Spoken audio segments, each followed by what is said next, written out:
Yep. Give me a nod when you're ready. Like fourth. Shooter's ready. Stand by.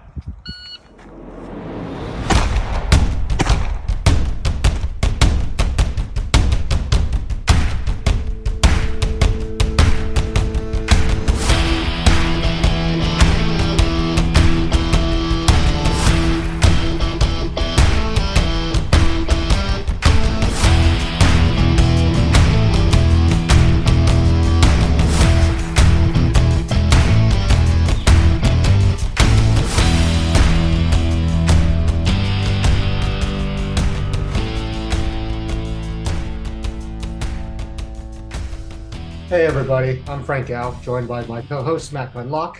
Welcome to this episode of 3GIQ. Today we have Josh Cardenas. We've had him on before. He was on for the interview with JJ Racaza. And we've always intended to have him on and talk about his path to the shooting team, his progress as a competitive shooter. But since he was so close to us, we figured that was going to happen, and opportunity came up organically. He recently came back from a international pistol shooting, what's the C stand for? I don't know. IPSC match. Confederation. Confederation. Very non-American word. He just came back from the Caribbean Open. He shot in Puerto Rico and recently got picked up by Da Vinci Machining and Outdoor Dynamics as his sponsors. Originally from Southern California, 0311. He got picked up for the Marine Corps shooting team. When I met him, he had orders, but he was just waiting to get to the team. He spent about a year on the Marine Corps shooting team before transitioning to the Advanced Marksman Training Program. We covered the AMTP a few episodes ago with our guest, Dan Rhodes. But good to have you here, man. Excited for this conversation. Yeah, absolutely. Thanks for having me, man. Of course. So kind of getting started out with everything, you, like we said, you've been on the podcast before. We've never really kind of talked about your path to the team and how that was all set up. And then now you're at AMTP. So kind of how did everything all happen? Yeah. So I got my first taste of it back in 2019. That's actually when we around where we actually first met and where I kind of met the shooting team. And so at the time I was at Okinawa, and the team at the time was holding the division matches, and they were coming through, and my unit at the time asked if I wanted to go to a shooting competition. I was like, absolutely. So I went to the match. That's where I met Raider, I met Loreno, I met the old team, and I ended up doing really well, and it was really cool. And so from there, got the invitation to go to Quantico for the championship match. Ended up doing really well there, and that's where I actually got the opportunity to be a summer augment for the team and shot action for that season. So. What he means by action is 3-gun. He shot 3-gun. Yeah. Yeah. I had very little to no experience in like the competitive world. I just knew that I liked shooting. And as soon as we tapped into it, once I did the championship match, that 3-gun season was where I kind of got that bite. And I was like, I knew I needed to keep doing this. And that was probably like the best 3 months of my life. Like waking up every morning, just go and shoot. Like that was awesome. So I kind of want to bring one thing up from that summer that I remember, because Colonel Hall was our CO at the time. Mm-hmm. And him and I think the idea really came from his wife, and it was roughly around the time that one of the new John Wick movies came out. And and so we had Joshua Cardenas here run this whole video segment of like burning down targets, and is like, hey, if he can do this, he picked this up in like 3 weeks, a month, something like that. Let's see you come out here. And we kind of challenged Keanu Reeves to come out. It never actually happened. I was about to ask, what happened with that? We didn't really hear much from it. No, we didn't. I talked to Colonel Hall. They reached out to the agent, but it was all kind of crickets and everything. It was like, whatever. It would have been really cool to have him come out, but it didn't occur. But just like the virtue of you doing that video, like it really did show a lot of progression in like how we train compared to others, and what sets other people apart from like everybody else who considers themselves marksmen. Yeah, I mean, that's not to a fault. I mean, we had hands down the best competitors, but also instructors in the Marine Corps. I mean, we had Scott Raider, Loreno, a very large man. I will not splat his name out because he'll probably kill me after. But yeah, they were very, very good at what they did. They were very good at isolating the skills and teaching in their own style, granted, because Raiders, he's got a teaching style, the Rams got a teaching style, but they were really good at mentoring us, and like they were my first mentors. So like learning from that and then seeing how we progressed throughout the season was pretty nuts. Yeah. So now you're on AMTP. Well, you know, it was a couple years before we go into AMTP. It was a couple years before you actually got to the team. Wow. Can you kind of talk about that process? Yeah. So after the summer season, I had a request. I had tried and asked and see if I can go directly to the team as a permanent member. My monitor was not having it, so Marine Corps side of things. I went to 1-6 Lejeune. So I did 2 years there. Wasn't quite sure whether or not it was going to come back or not, but I knew that I wanted to be there. And so I had so I put the time to practice after we came back from Okinawa during our UDP, and having the conversation with you. Actually, that's where you actually started this. But you talking to the team and seeing what was what was the end state of would I be able to come back? And you guys said that you really want to be back, but monitor stuff. And then, like I said, that one time, and I was in Oki, I think I called you or you texted or something like that. And you said, give me like here, I'll call you back. Give me like a few days. And like on Monday morning, you're like, yeah, I got your orders. I was like, oh my God. It was kind of a perfect storm because like we had just gotten a new monitor, and Yeah. like Josh Stewart is still a friend of mine. He was a MSG monitor who kind of controls who controls like who goes to the team and everything on the big Marine Corps side. And so like him and I kind of hit it off really well. And I was just like, hey dude, like I got a guy, I want to get to the team, but the monitor ain't playing. What can we do? He's like, give me a day. And Monday I called him. I was like, hey, so what's the status? He's like, he's got orders. So then I reached out to you. I was like, I reached out to you and Raider. I was like, hey, Cardi's got orders. It was really cool. That was so. It was a hard. I think it was like a solid 2 months while in Oki where I was just back and forth with my career plan. It was a mess. Took the risk with the reenlistment and stuff. Yeah, it was a mess on the Marine Corps side, but it worked out, and it was just super cool. Yeah, and so you got to the team, you took over as coach and everything, but then you had an opportunity to go over to AMTP. So can you tell us about that whole segment? Yeah, absolutely. So prior to me getting there, they were in development for about a year. John Glamba, Dan Rhodes, Craigo, like a couple of the guys from the team, they got slated to go over to the group to start this new program.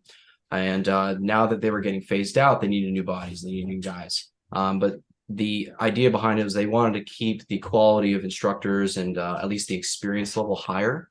In order to do that, they were pretty much going to be just pulling from teams. And so question came up, I volunteered. I looked at kind of the options compared to what it would have been, whether it be teams or AMTP, like what the lifestyle would have been like. Because I love competing. I love the mix. Those are like my biggest things that I enjoy doing while on teams. But the program was changing the way the Marine Corps saw marksmanship. And I wanted to be part of that process to change marksmanship for the better, at least in the practical side. And I wanted to be part of that development. And so I was like, it's a done deal. I have no problem going over there. Teaching, I could still shoot on my own, which was pretty cool. And since it's in line with what we do at work, and everyone's in support of it. And I work with really, really good dudes. So I'm happy with the move. No, that's awesome. It's good to hear that program's really taken off. And like, what was it? Episode 69, I think it was, with Dan Rhodes. That just hearing the progression that's taken place at the schools of infantry and like what those entry level students are learning, it's like you guys are doing something that is really affecting the Marine Corps as a whole, and that's something to be proud of. Yeah, we can probably make the comparison to like a summer season. Mm-hmm. You're taking guys that have whatever experience level of shooting, and you're putting them in a 2-week course, and they're coming out of there let's just say as an equivalent, they're maybe an unclassed to D shooter, and we're putting them up into like a BA class shooter in with Hell a span of 2 weeks. Granted, they're shooting thousands and thousands of rounds to get to that point. And as long as they're hitting that I believe button, they're just implementing these skill sets, but the results are there, and they're showing huge progress, and they're willing to bring and kind of spread that knowledge out to the big Marine Corps, especially the SOIs, which is it's looking pretty good. Well, you know, what I have to say about that is like the Marine Corps, like, you know, the Army Marksmanship Unit, you know, they have a way of recruiting, you know, high schoolers and just really good competitive shooters.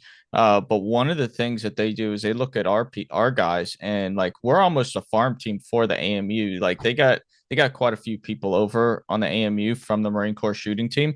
And, you know, having conversations, because I'm friends with a lot of those people, one of the biggest things that they're always impressed with is how we can take somebody who has almost zero skill and then just in such a short amount of time, like get them up to a certain level to where they're ready to go to that next step. They're ready to cross that threshold and just get at it. So Yeah. it's really cool. Like the way you guys and you know, the way you guys develop your training programs to get people a certain way, not just at AMTP, but on the teams itself. It's pretty impressive how fast you can make people develop. Absolutely.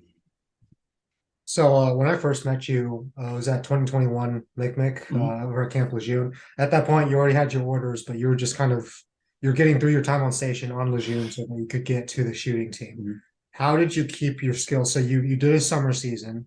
You learned a lot of stuff about action, 3-gun shooting. How'd you keep your skills sharp in that interim period, being in Okinawa and then being a little bit on your own before getting to the team? So from the summer season, funny enough, as soon as I got to Lejeune, it was like maybe about 3 or 4 months, and then we went back to Oki. So I didn't touch a gun like in that manner for a while. And it wasn't until we got back, and then that's when we met at the MIC is when I started actually picking it back up. Yeah. And it was a lot of dry fire. I dry fired a lot. Care Optics was the first thing that that you kind of actually put me in the direction of, because it was something that was interesting. Yeah. And you know, you were willing to give me like everything I needed in order to practice. And that was super, super generous and awesome. But I knew that if I wanted to get to that next level and be prepared to go to the teams, I felt it was like my responsibility just to get as good as I possibly can in that 8-month span. So I dry fired a lot. I dry fired every single day. I would go to every single match, and you know, we would go. Obviously, we did the travel thing for a while. We would go to every single match in North Carolina area that we could hit. Eventually, shot our first major, and from that, it was me kind of identifying my faults and also identifying what I was really good at, understanding where like those, you know, where my left and rights were and what I needed to expand and learn from. And then I would constantly study other shooters, best shooters in the world, whether it be, you know, Max Michel, JJ Bricaza, you know, I was looking at guys like Jim Krantz, Miriam, Brantley, like those guys. I was just looking at everybody, and I wanted to study the way they shot and why were they successful. And I just kind of picked things that I kind of liked about what they did, and I wanted to see if I could mimic or at least implement it in my type of style of shooting. And from there, I would just, again, it was thousands and thousands of hours. Like I would do maybe like 4 or 5 hours a day. I believe it. Yeah, there's always those types of individuals that you end up running into. For me, it's Jared Hellmeyer. I shared like I was right next to him office wise when I was second intel.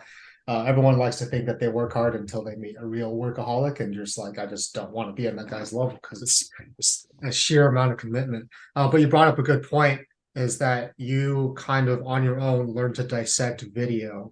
And where that helps you is like everyone takes match videos. And to be honest, like, yeah, we'll post it on social media, but the main reason is so you can dissect your shooting and you can see where things went wrong, where you're losing time.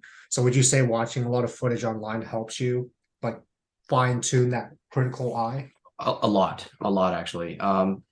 I know the way, like my learning style is like, if I can see it, I can kind of like remember it and process it, and I can kind of mimic it. I can copy things really well. Okay. I don't know what it is. It's just something about me just seeing the thing and I can kind of like do it.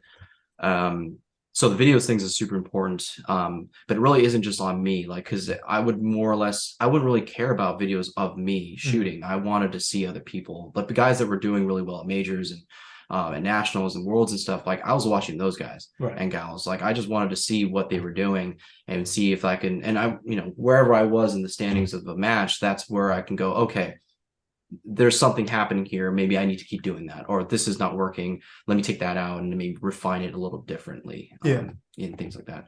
So that home, yeah, 100%. Yeah, that really worked out. Okay, and then last question on this particular topic. You got orders. You spent 2 years until you got to the shooting team, and that's just a factor of like Marine Corps timing. Sometimes, like if you are persistent and you put yourself in the right situations and you work at it, good things will come to you, even in the Marine Corps. However, just based on timing, sometimes you got to wait a very long time for those things. So I guess like for folks listening that might be waiting on something better, or might be having a hard time keeping focus when they know like there's another step, but it's just taking a long time to come. Do you have any like thoughts on like just staying focused in general? I found that you almost have to have a sense of obsessing, you have to have an obsessive personality to want to do one thing over and over again to be the best you possibly can at that one thing, right? Jack of all trades is great. Being decent at certain things is good, but like if you really want to be good at something, you have to just be almost obsessed about that one thing.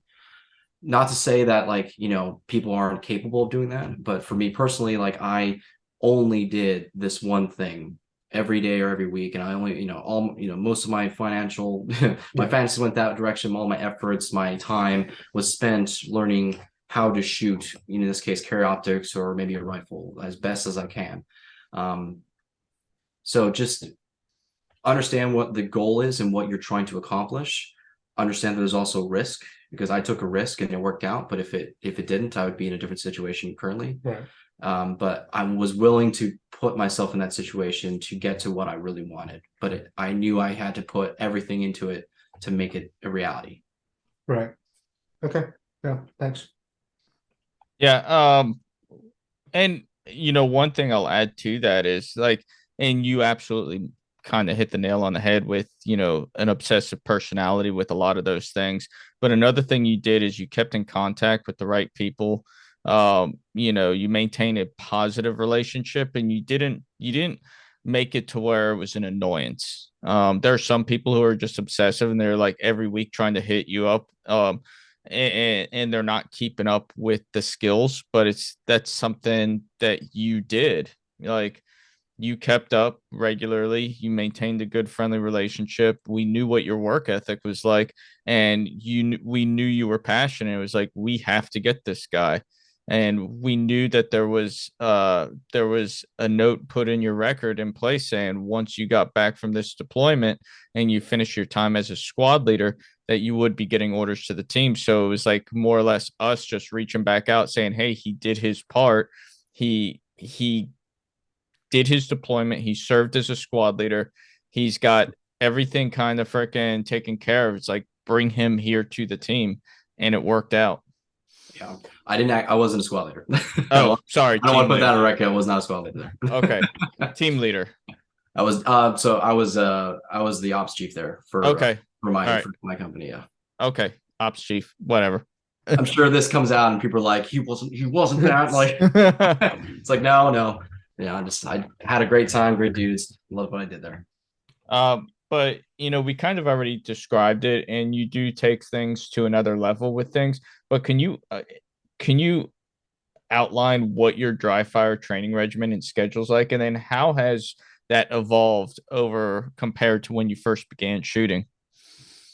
So in the beginning, it started off kind of ridiculous. I think it was a little too much, doing 4 to 6 hours straight. Granted, like I was a single corporal sergeant at the time, don't have family, don't kids, I just have my time, right? So being able to just focus on this one thing there was nothing in the way to be able to not do that. So I would do, so from the teams and things that I picked that I took to heart from like Raider and Loreno and guys that taught me on the team was that to isolate skills specifically, right? It didn't matter what it might be, but the isolation of skills was like the key point. So I took that and expanded on it, and I would just talk, and I would practice. Let's just call it the draw. I would focus on my technique on how to get the gun out as soon as possible, getting it to my dominant eye as soon as possible, breaking everything down at that beginning level, and then expanding on that and trying to get faster and faster and more consistent.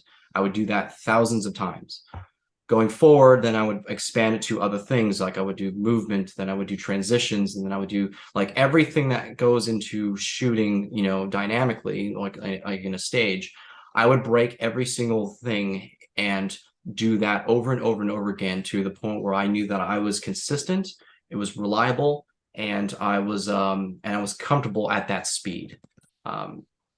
I have the advantage of having I guess like a decent amount of athleticism, so I can be really quick at my feet, and I pick up a lot of like those kind of range of motions really quickly. So I kind of acted upon that and use that to my advantage to put myself a little over that edge. But that would mean that I would have to push harder and harder and harder.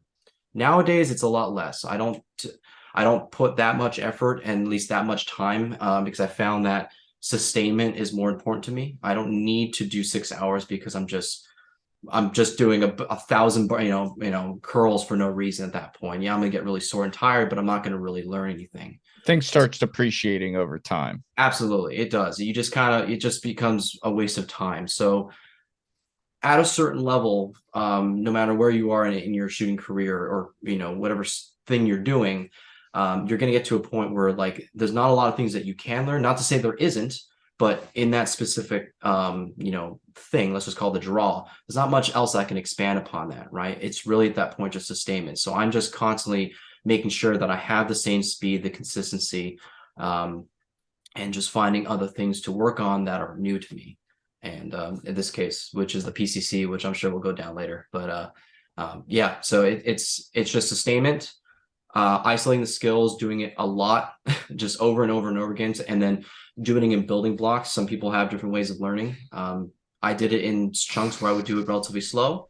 Then I would do it just faster and faster and faster until I got to a point where I felt comfortable at this speed. And then I would perform at an 80% of that speed at the matches. And then it would just build from there through experience. Nice. So I remember it distinctly. We're on our way to Pennsylvania for Area 8 like half a year ago. And I mentioned a match called the Caribbean Open. I said it'd be really cool to shoot internationally. And you were like, hell yeah. And so it was like Sam Nelson was like, hell yeah. But we didn't plan to go until like 2024. Yeah. And you went this year, like 6 months later, you just went. You just went. And you did awesome. What happened? How did all these things line up to make your first international match possible? The sponsorship.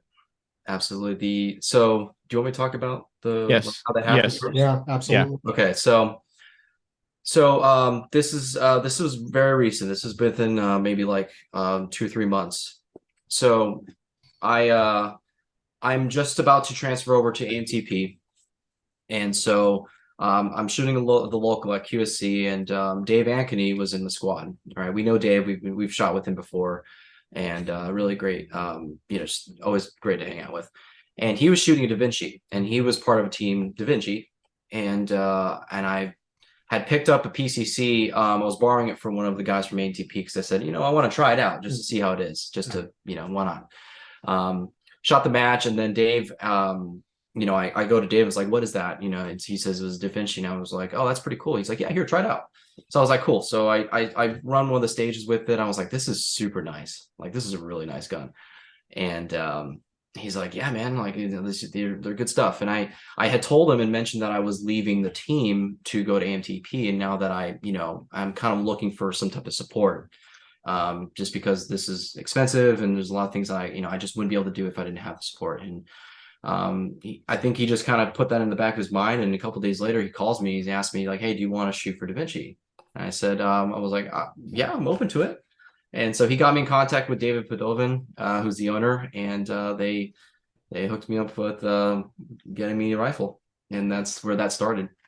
So from there, I'll talk about outdoor dynamics with John later, but it wasn't until like a couple months later where they're asking the team if we wanted to go to Caribbean, and I was like, I don't know if I could afford that. And it's just because it's an expensive trip, and he's like, oh no, I'll take care of it. I'm like, oh, okay, sure, I'll go, no problem. Twist my arm. And that's how that happened. He brought a few guys and a gal from the teams, and we just went and shot the match. That was it.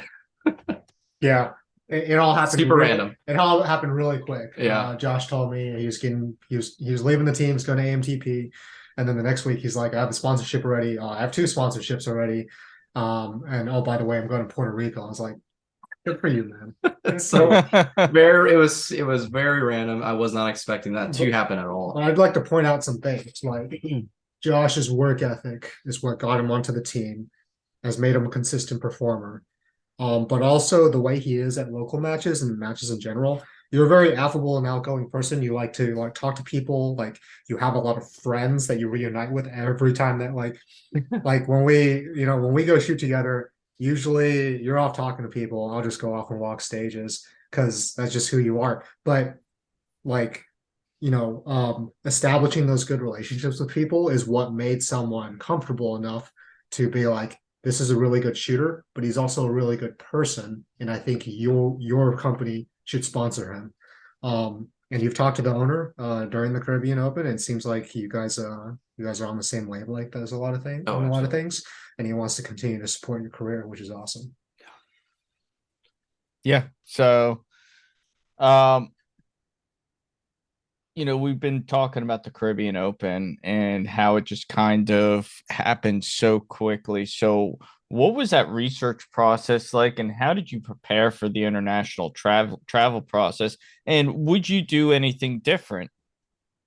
Yeah. So the research side of it was really simple, and honestly, traveling there with firearms was very easy. To start, when you register for the match, Kathia, who's the match director out there, she sends you the paperwork that it's like a registration form that you put your like what ammo and what firearm you're bringing, your firearms you're bringing. It gets sent to the law enforcement out in Puerto Rico. It gets stamped, gets sent back to you, and you just have to have that document with you. And you you're just gonna fly there like you would any other state. Everything locked. It was very, very simple, surprisingly. The majority of our kind of research was already kind of taken care of, to be honest. David, his wife, and some of the other teammates, they had been there before, so they already kind of knew the lay of the land and what to kind of do, what not to do.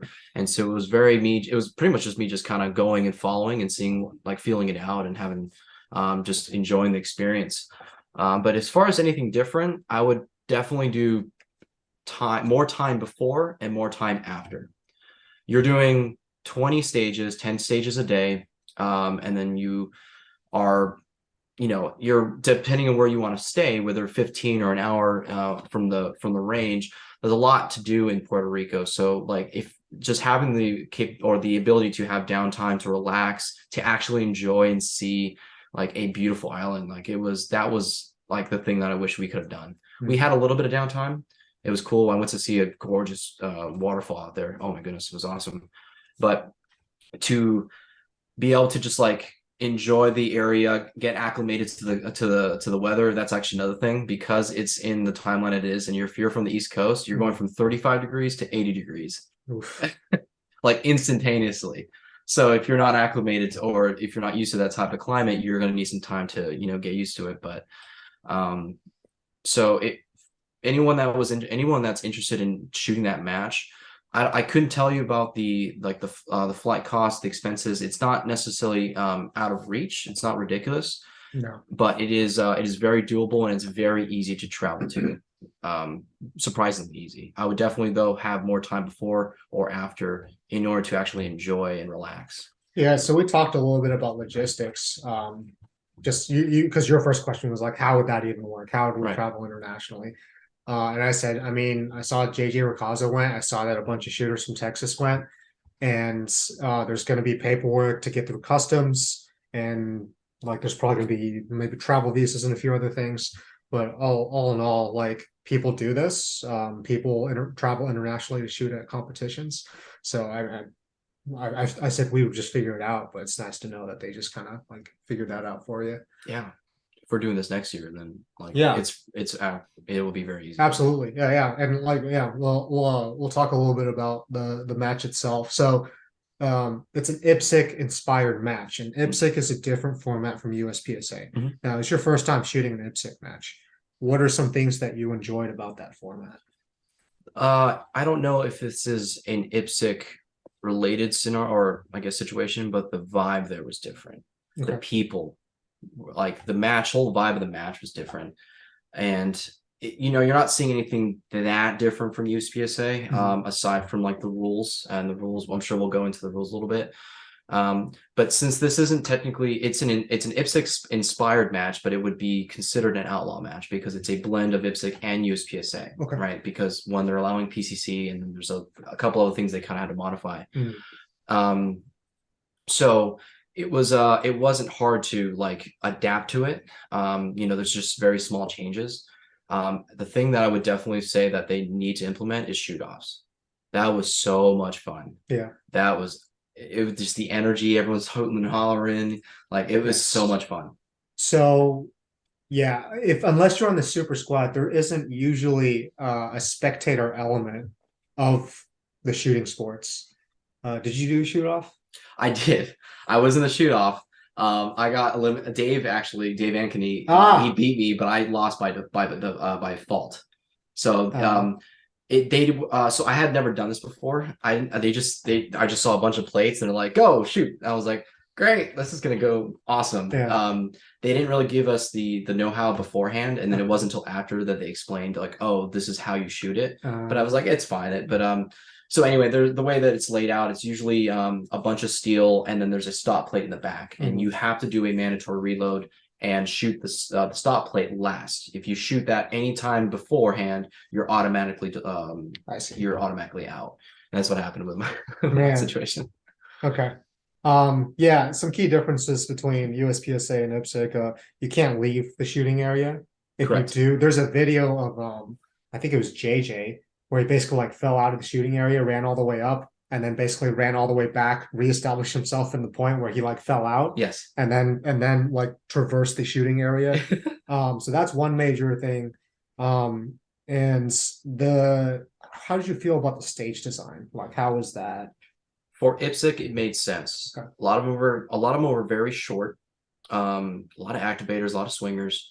But I think that's by design because like in USPSA, where you can leave the shooting area, a lot of the stages that they have there would not have worked if we were under USPSA rules. Okay. Like it wouldn't have been like, there would have been no reason to have that kind of stage, right? Okay. But the way that they design the stages in this case, having to stay within the fault lines, it just made sense. Some of them were relatively simple, nothing like crazy. The field courses were long. Yeah, it does look like some really long. Yeah, there was I think it was our last stage, and it was like the fastest people were doing it in like 22 to 23 seconds, and like average was like 20. It was a long stage. It's just a lot of back and forth, like a star pattern. But shoot, that's a short stage in 3-gun. I know. You're doing like 2-minute stages. Oh, but yeah, it was I liked it. I think it was if it fitted. It wasn't anything really that different from USPSA. Just those small differences of shooting areas and round counts and stuff like that. Just kind of like just remember. Okay. You mentioned the shoot off, but are there any other elements of IPSC that you would want to see in USPSA or vice versa? I think this is for both organizations. RO resets definitely should be implemented as a normal thing, at least implemented for both organizations, just because it's like as a customer of an experience, like that just completely changes your experience compared to other. Like that's why Carolina Classic is just like sought after. It's awesome. It's such a good match, really well run. It's RO resets, so you're just going there, shoot, and that's your focus, that's your game. So as a competitor, like that is really nice to know that I can do that, right? Instead of having to worry possibly getting DQ'd, that kind of, like all other things that I have to worry about pacing. Not to say that it's a bad thing, But that is it is a luxury that should be kind of normalized. But really, I think really just the shoot off for sure, because they're really not that much different. But the shoot off and then just the whole vibe. Yeah. Shoot off is going to be a part of Battle for the South, right, Matt? Yes, it is. Which I need to get with Jason at some point and do a live stream for that. But yes, it's going to be that should be a good time. Yeah. Yeah, I think it's overall a popular notion. But yeah, it definitely sounds like a cultural thing. But I think a lot of people would be all for it, right? The very Yep. visible. There's a lot of pressure in like a one-on-one scenario. Because most of the time when you're shooting stage, you're shooting against yourself, right? You have an idea of where everyone else is shooting at, but when you're actually shooting against another person, things change, right? There's a little bit of extra pressure there. And when you're like watching, like just as a spectator, even if you're not part of the shoot off, like watching like the best shooters in the world face off against the other best shooters in the world, it's so fun. Well, Like, it's super cool. The other aspect too is like at least in a shoot off and 3-gun, you're testing 3 specific skills. You're testing offhand rifle at distance, generally around 75 yards, shooting offhand rifle at a plate rack. Then you're testing technical but fast pistol skills, hitting targets sequentially, and then you're testing your shotgun skills. How fast can you burn through these clays or these steel targets here? And I'm sure it's much of the same with the USPSA IPSC shoot-offs, where it's like fast technical skills and you have to be on point, on demand performance. Yeah. Sounds really cool. You talked a little bit about the vibe for the match. Was it the setting? Was it the attendance? Was it the organization? Can we like nail down some specific things that made the Caribbean Open like a different match than anything else you've ever shot? This is probably like a cultural thing, but the people made it like the vibe. Like the vibe was different because of the people, right? Okay. They're very, very positive, very like majority, very like not loud, but they're just very supportive and just having a great time. Like you can see that they're very happy to be there and to be there to either work, be there to shoot. They're just happy to be there, right? There didn't seem like there was a sense of drama, or at least I didn't see any. For any reason. It was just like go there, hang out with like new people that and just have a great time. That was awesome. And it was very well ran. I would say that I have to get to Kathia and any of the ROs and people that worked that match. Like they did a phenomenal job running that match. It was organized. Presentation wise, it was very, very nice, and they supplied like just the way they like to set up like the award ceremony and like the food, like the prep. They fed that oh my goodness, their paella was so good. So I'm looking on Instagram, I see this like giant like wok of just like rice and seafood, and people are just like stirring it with spatulas. And that was the dinner afterwards, right? Yeah. Oh, it was wild. You go in there and everyone's in there either in their jerseys or they're dressed up in some manner, or some are just in sandals and shorts. And there's just this flying saucer walk of like 2 of them of paella, and it's just man, so good. Did you have any plantanos or arroz con pollo? Yeah, I had the plantains. What's that? They're gonna kill me if I don't remember. There's a specific dish that's made out of plantains that is like either people like it or hate it. I don't remember what it was. Oh, sorry. Did you like it or did you hate it? It was good. I liked it. Yes. Some people. I'm sorry if I can't remember. There was a dish that was there. You're dead to us. You're dead to them now. There is a. There was also a walnut. No, was it an almond? It was like a creamy liquor that had like almonds in it, and it was like super dark and very creamy. I don't know. It was fantastic. Was it like a rum liqueur, or was it like almost like a bourbon cream type thing? Kind of like, I guess maybe bourbon cream. It was just dark and thick. Again, I'm bad with liquors, but that was phenomenal. It looked like it was made in someone's backyard. Like it was, at least what it looked like. But they were like passing it out in these little like plastic Dixie cups, not marked. And it was like there's like a almond in there, and that liquor you eat it. It was like super sweet, very like creamy. Oh, it was fantastic. I don't know what it's called. I'm sorry if anyone's listening, but like it was fantastic. It was so good. Yeah, it's legit. So with these style of matches, like IPSC tends to go big. So there's a 20-stage match, and you shot 10 stages per day. The usual local match is like 6 stages, right? A MIC is 6 stages, 6. three pistol, 3 rifle, shot over a couple days.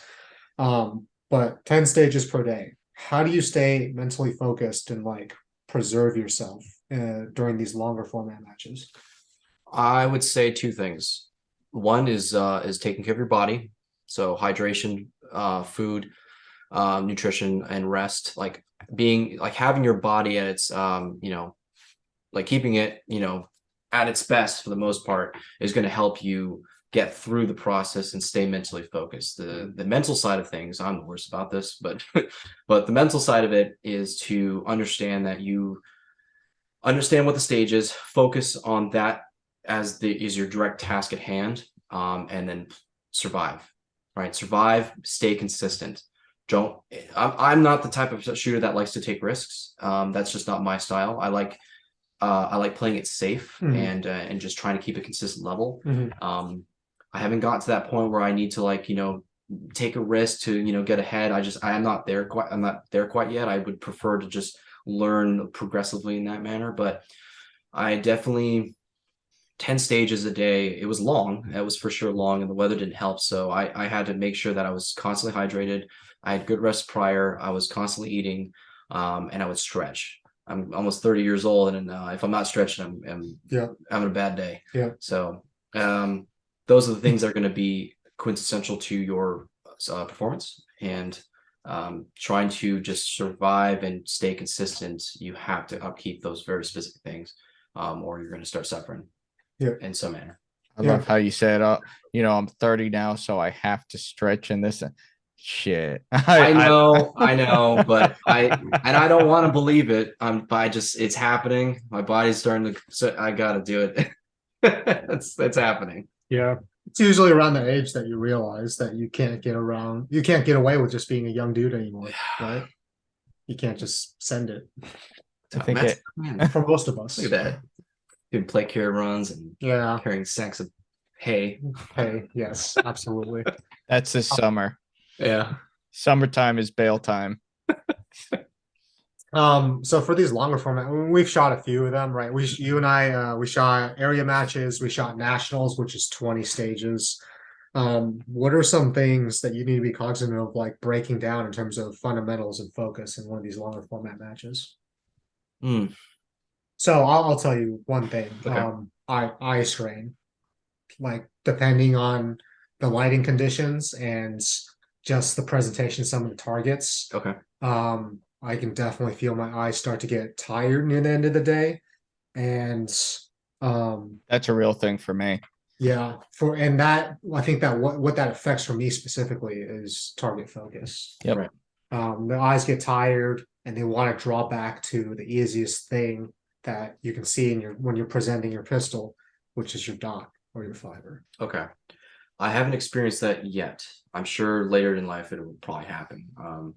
It's not because I don't see, because we're doing 6 stages a day? Yeah. Nationals, right? Yeah, so 6, 7. 6, 7, right? So it's not and I'm only doing it for, anywhere from 11 to 25 seconds in that instance. So I don't think my body's at the point where I'm getting that, I'm actually having that problem.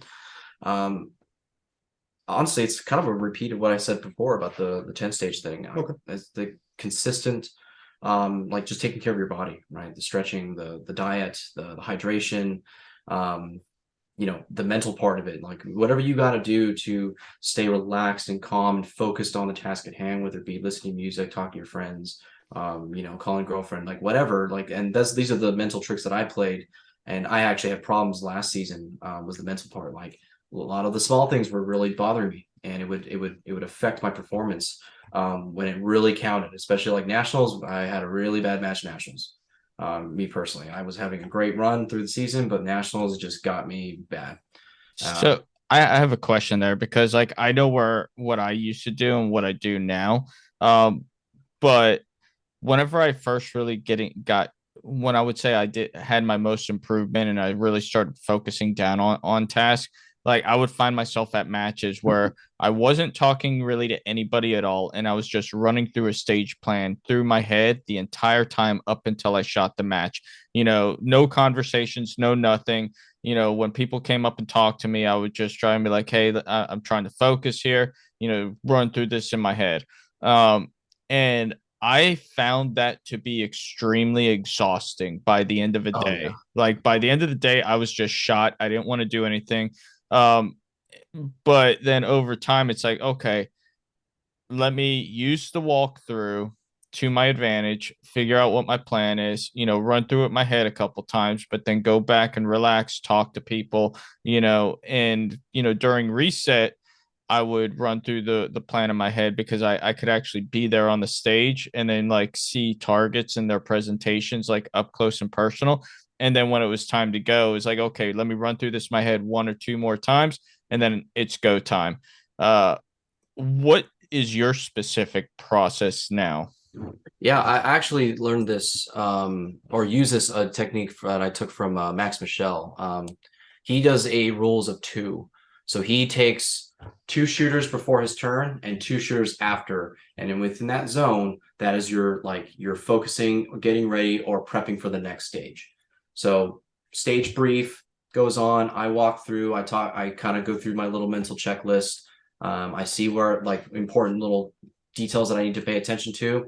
And then after that, depending where I'm in the order, if I'm not up until much later, then I'll put my focus is the resets, is the make sure that everyone in the squad's doing good, or if they need help or whatever, something like that's my focus. But I will once I've got about two shooters before I'm supposed to go, that's where I'm in the zone, right? Flip the switch. I'm back into it. I'm running through the game planning here. I'm not trying to do it excessively because I don't want to because I guess to a certain point, if you're doing too much, you're gonna kind of make a mistake. But I'll run it through, shoot the stage, good or bad, doesn't matter. No reaction. I try to keep it, just try to keep it where I'm just, all right, it happened, whatever happened, happened. I will then take two more shooters and then I will then get ready, which would either be, load my magazines, make sure that my kit and my gear is ready to go for the next stage. And then I'm back at my focus is the stage, the shooters and things like that. So, and that system has worked and completely changed the way I see a match in general. And after when did I start implementing this? I think it was several months ago. It was right after we left, right after our season. And I was watching through his Patreon and I was watching his videos, and that video came up and was like, all right, let me try it. And ever since then, it's been a great system because it's like you said, like I was experiencing what you were talking about, like you're just exhausted from like having that constant focus about running through stages, worrying about your mistakes and things like that. It ruins your day, it ruins your experience. Like at the end of the day, we're here to have fun. Mm-hmm. It's a hobby, and it's like maybe it's work for some people, but it's just I'm there to have a great time. Why ruin it? And then this technique is helping a lot with that. Yeah, well said. So, since leaving the Marine Corps shooting team for AMTP, you started shooting for Da Vinci, and Outdoor Dynamics, and you already kind of highlighted a lot of that stuff, but what really drove you to these companies or drew you to these companies? And I think more importantly, what advice would you give other Marines looking to be sponsored? So the Da Vinci, we talked about it a little bit, but the Da Vinci sponsorship just kind of happened. I was in a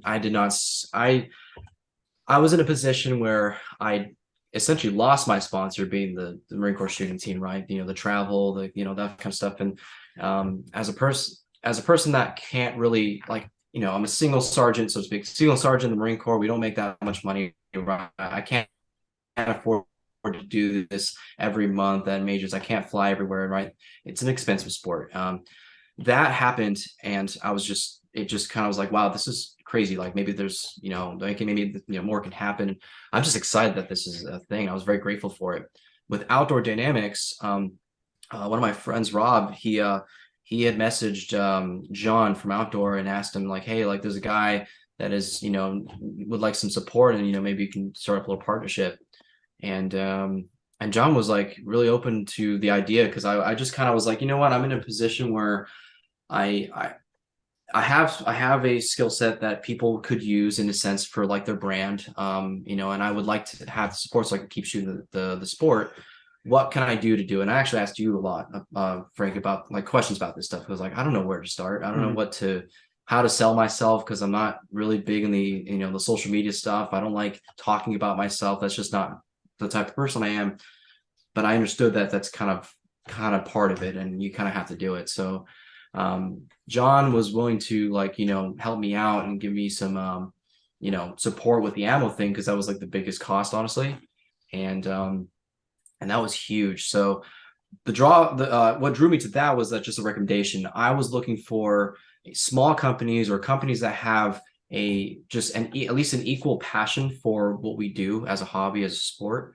Guys that are willing to help others just on their own side. Like John is just a really good dude. He's been sponsoring and supporting the sport and different matches locally, actually majority of the East Coast.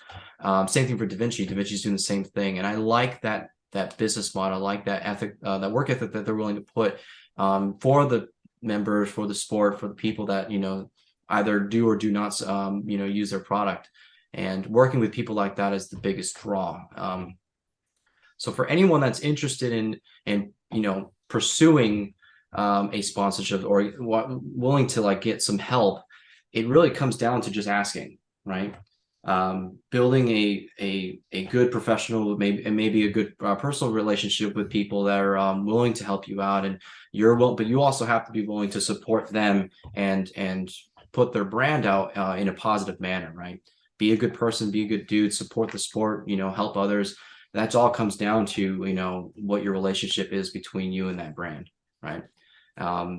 I just always wanted to be I always wanted to be that person, or willing to be the person to help companies that share that same kind of that ethic and vibe, and I would keep doing it.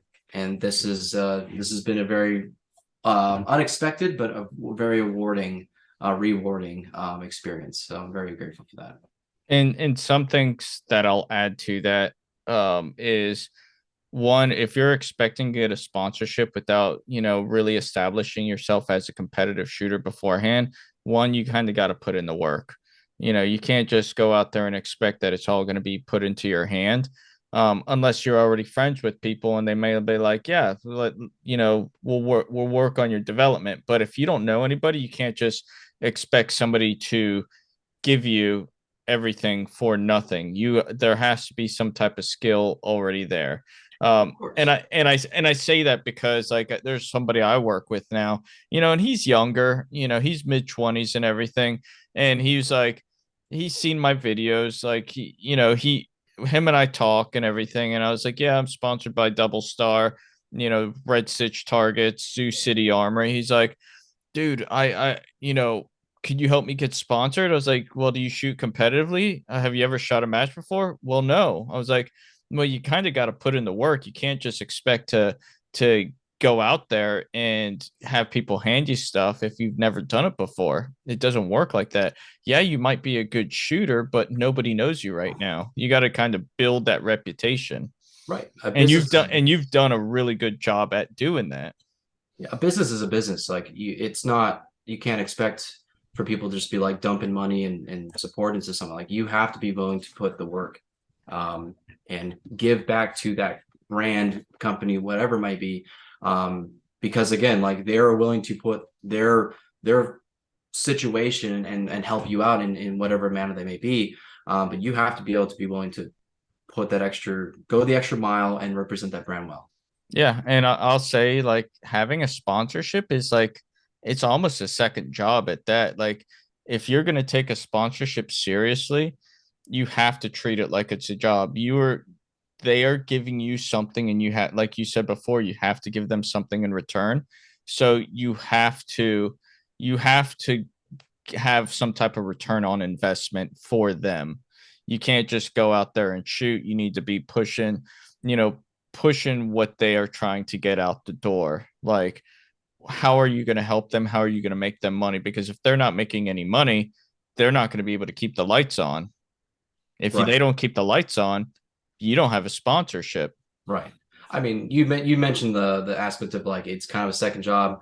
Hopefully, you can just do it and not make it where you're just doing it because it's fun. Like if Yeah. you're doing it well because you have the passion for it, and that's like I love doing this. Like this is I put everything I have in my like everything hobby wise. All of my stuff is going towards this. And it just so happens that I'm able to support these companies because it's in line of what I do, even for work, AMTP, right? Like everything that we do competitively is in line of what we do with competitive to AMTP, right? It's all these transferring skills, and we can use that. And I'm actually really grateful that they're willing to let us go out and shoot matches. Like they even pay for some of our matches, which is pretty awesome. Because they understand that what we are pulling from the civilian sector is valuable and can be implemented to what we do out at work, right? Same thing for like I said, sponsorships. Yeah. Yeah, all really great points. We've talked about sponsorships before, Matt, but I'm happy you got supported, man. If anyone deserves it, it's definitely you. You've absolutely put in the work. I don't think we've mentioned it, but Caribbean Open was Josh's 4th match shooting PCC, and he came in 3rd overall. He came in behind Justine Williams and some random dude from Europe who just like slaps with the PCC. Oh, he's awesome. Daniel Slavic is a monster.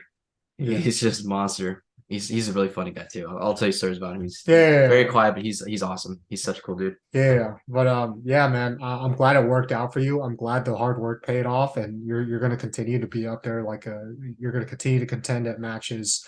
I'm excited for the matches that we're going to attend together in the future. But at this point, out of everything that we've covered, is anything else that you'd like to leave the audience with? Yeah.